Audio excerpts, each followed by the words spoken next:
Nimm dein Gürtel schon weg.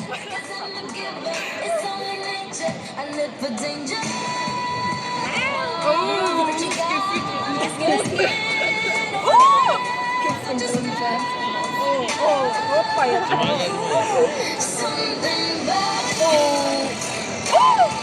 Das war nicht so krass. In meinem Bett. Aber ich sehe nicht so aus. Ich sehe aus wie ein Frosch. Wo ist Chat? Die haben gar keinen Bock. Die Männer denken sich so, oh mein Gott, warum kann meine Frau nicht so?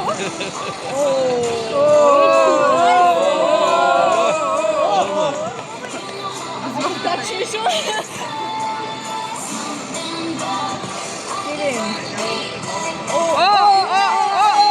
Das meiste Mal in denen.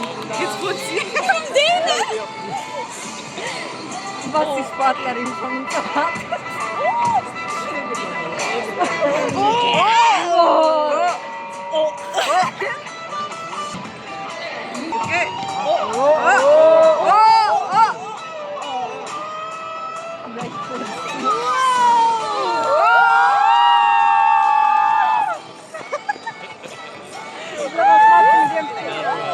Sie macht so ein bisschen Nusret.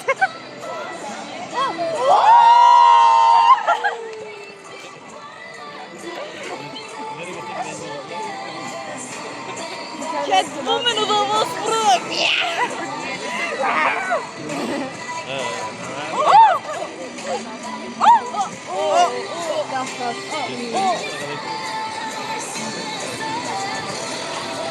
Ich filme schon seit 2 Minuten. Siehst du, Rippenblatt.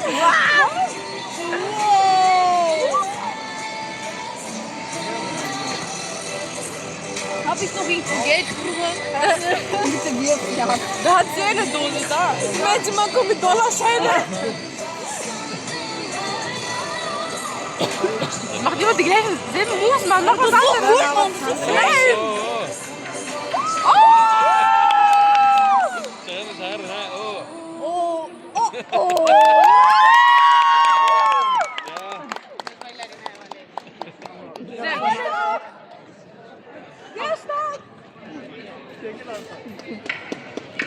Tamam.